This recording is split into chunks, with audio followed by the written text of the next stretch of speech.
Thank you very much first of all, for inviting me. It's very good of you, and it's good to speak to Irish comrades.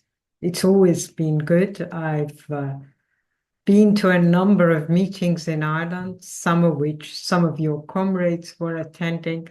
So I think both Moshe and I attended a number of meetings in Ireland, and we both benefited a lot from your inputs. I'm going to try and speak about things that you might have not heard, you might have heard. So I'm going to stick to the 20 minutes, and hopefully the questions and comments will be more interesting. I don't know how far and how detailed you followed events after the 12-day war between Iran and Israel in the first instance, and then the United States. So I'm going to start with an article by Iran's Foreign Minister Araghchi in today's Financial Times, in which he claims, whether he actually believes it or not is not my problem.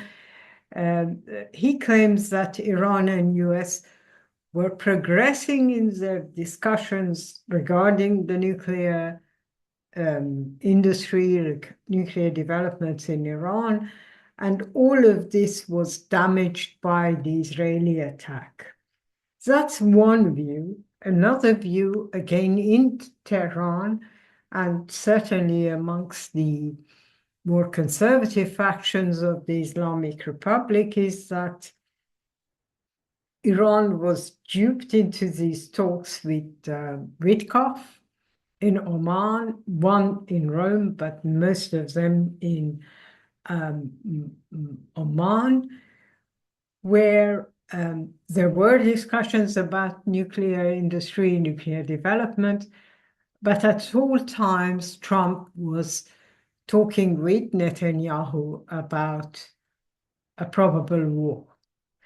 There are good reasons to believe that this fear of the extreme right, I don't usually support them, the conservatives in Iran's Islamic Republic, is not too far from the truth.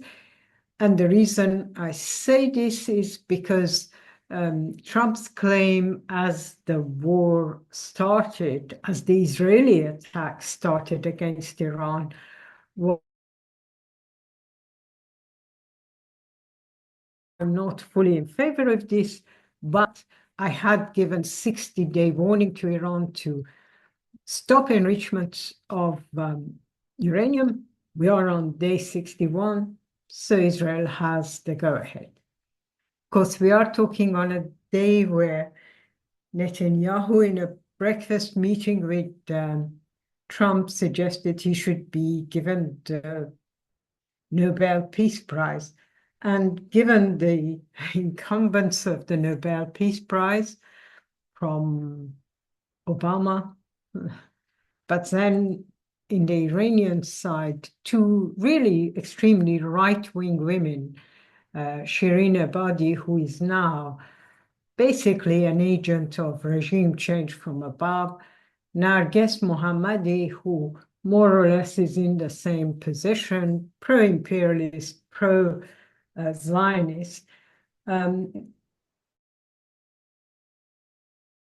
thumbs up with the Nobel Peace Prizes. So I hope they do give it to Trump, because it really shows what the Nobel Peace Prize stands for.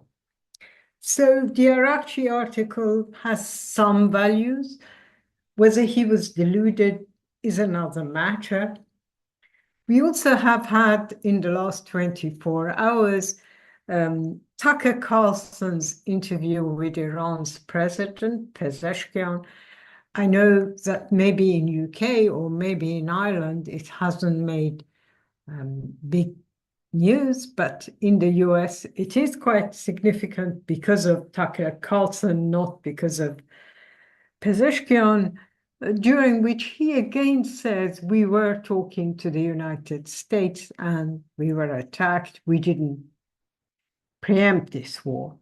And he also claims, and maybe it is right that he was one of the victims of this so-called this assassination attempts.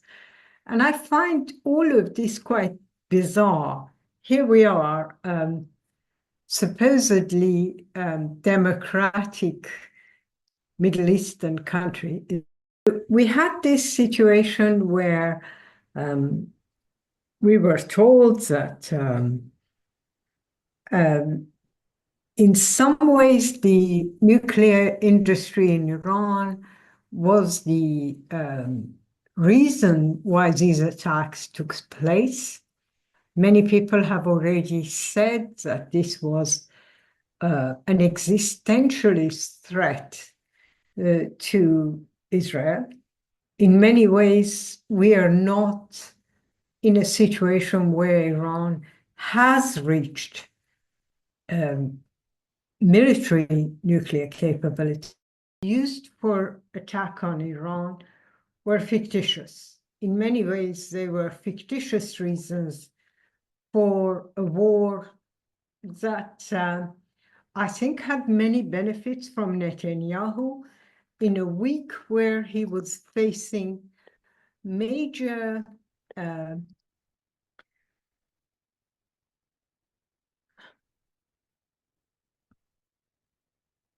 sorry, I'm going to try and switch off some of the devices here.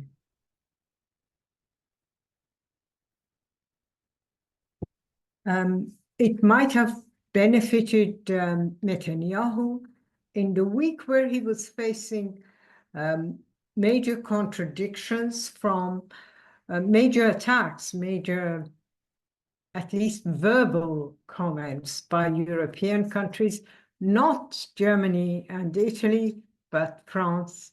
And of course, Spain has been prominent, and Ireland, to a lesser extent, has been quite prominent on this.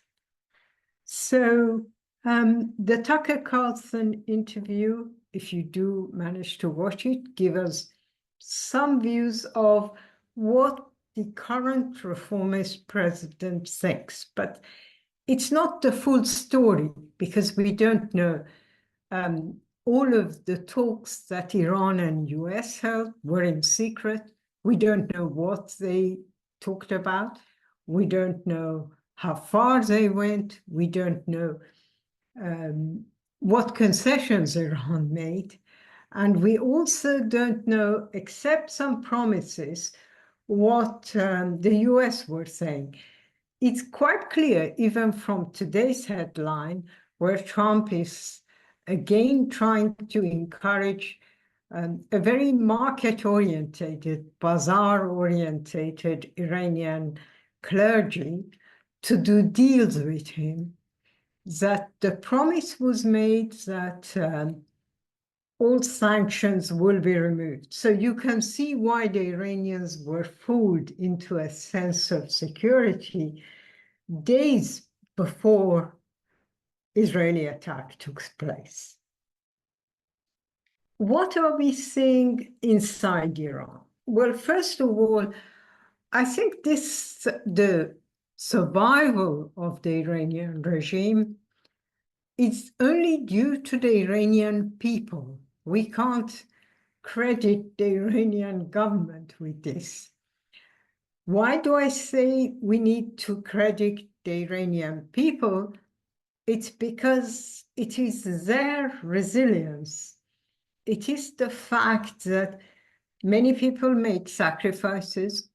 It is the fact that as people were forced at times in desperation to leave major cities, many people didn't, but those who did, as they had to leave these major cities, they were definitely facing a very positive situation from national minorities, from religious minorities in other parts of Iran.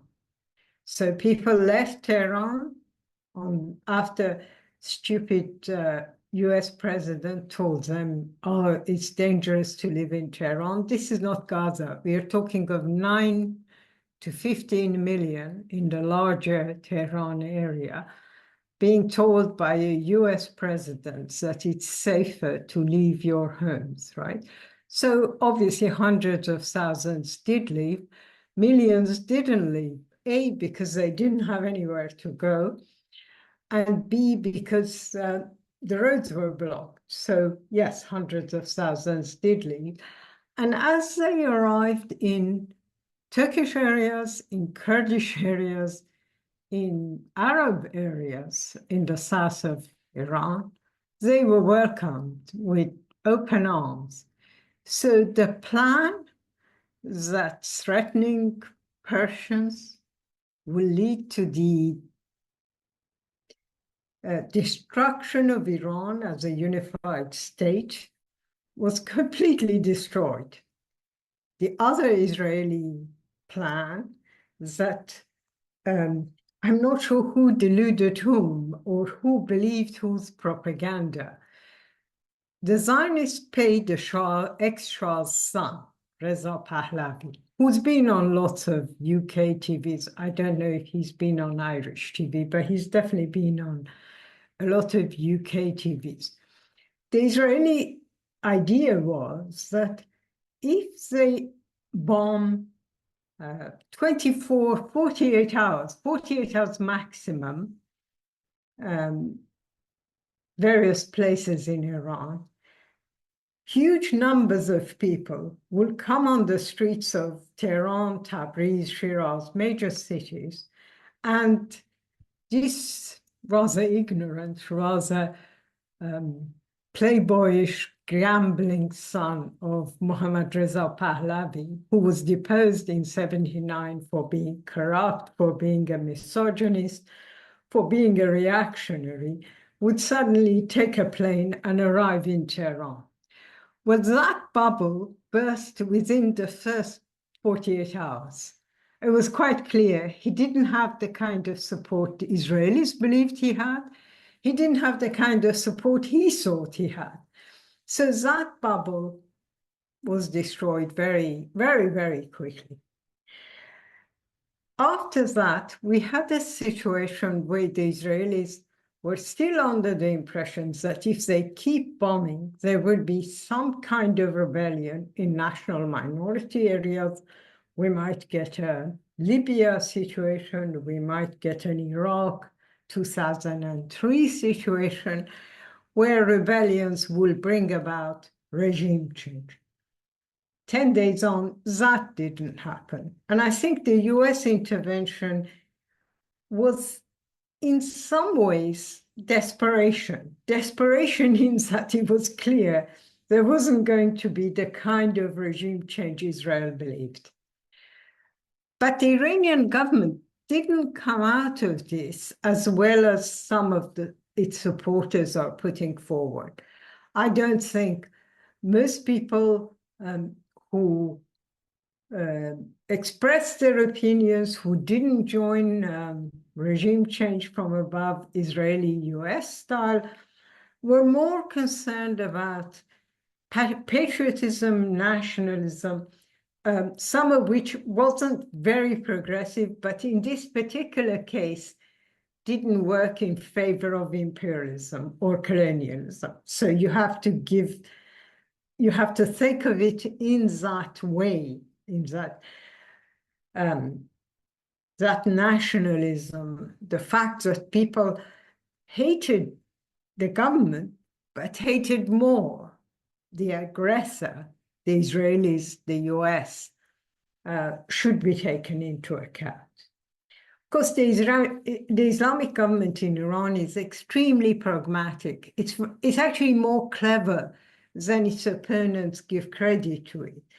So both in the latter days of the Israeli attack, the initial attack by the US, but also, especially since then, it is playing the nationalist card in a way it hasn't done in the last 47 years. So we had this rather strange appearance of Ayatollah Khamenei last week in a ceremony, a religious ceremony, during which he told people, he told what is called, I'm not quite sure how to put it, but he's the guy who sings praises of Iran's supreme religious leader. In Arabic and in Farsi, it's called maddah. It means a praiser, right? So this praiser is a regular feature when Ayatollah Khamenei gives major speeches. He called this guy to his side, presiding over these ceremonies last Friday, and he told him, sing the song A Iran. Now, the song and the music and the wording of it is super nationalist. It's nothing to do with even Shia religion, which Shia religion in itself is nationalist, but this song was very nationalist. And of course, all the leaders of the Islamic Republic have played the nationalist card. Ordinary people in Iran will tell you that the government was taken by surprise, it wasn't prepared, it wasn't organized, there wasn't even the kind of shelter protection for ordinary civilians that one would have remembered. Those who are older remembered from the Iran-Iraq war. The government was clearly under a lot of pressure. The leaders of Revolutionary Guards, as you know, we don't know the exact number, but at least 15 were killed, assassinated by Israel. Maybe 10 scientists were also killed. What you have to remember is that these people weren't killed in isolation. Some of these people lived in housing, in flats, where ordinary Iranians were living above and below these people.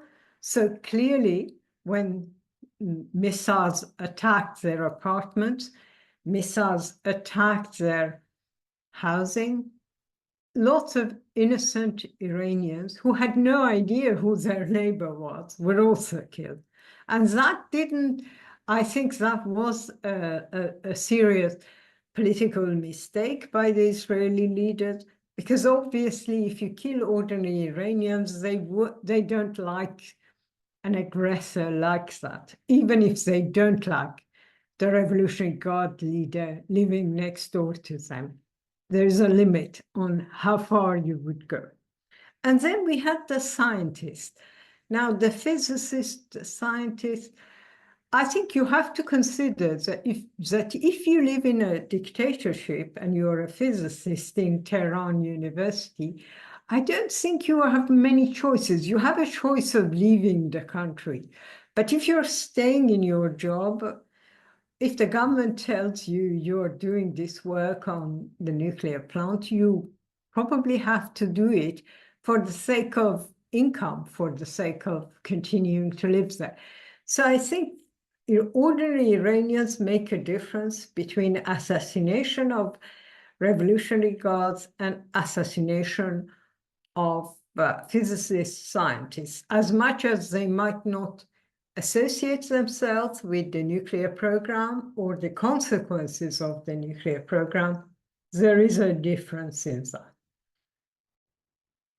that. Where are we now? So we're in a situation where most Iranians I talk to, some of them my relatives, some of them my comrades in Iran, they're all under the impression that this is a very short lull, that Israel will attack and the US will back Israel.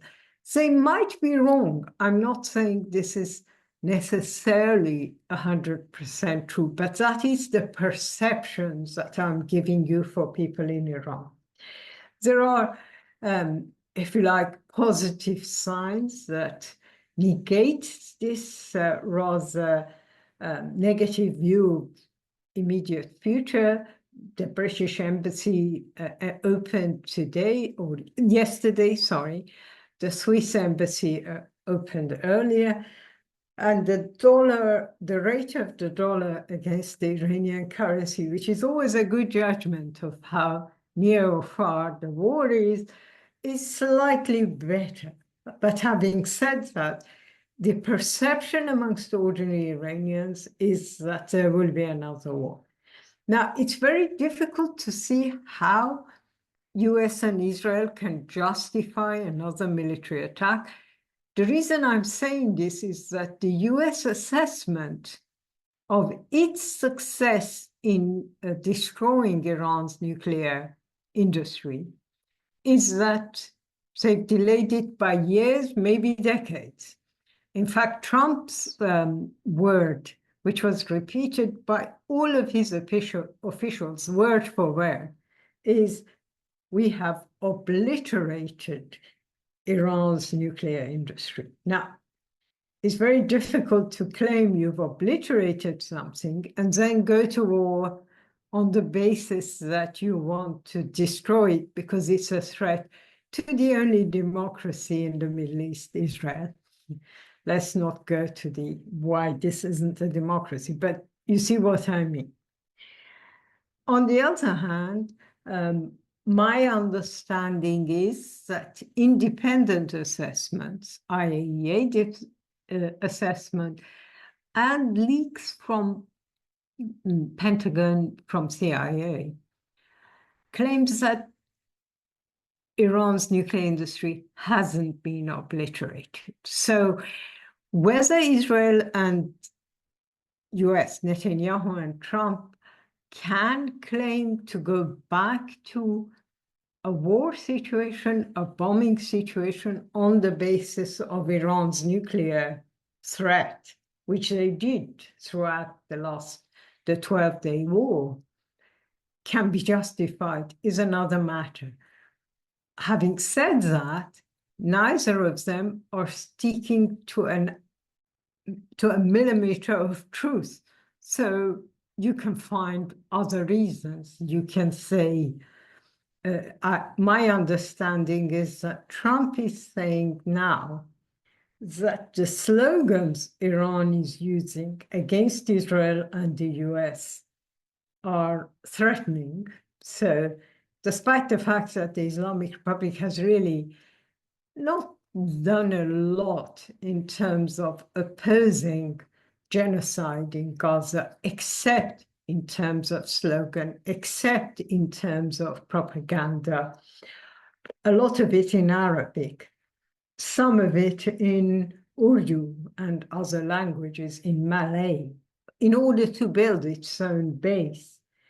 The fact that Iran hasn't done much except that doesn't seem to matter. And I would be with those Iranians who expect more attacks in a very negative and dangerous situation. So I'll leave it to that and hope that I can reply to the question. Thank you.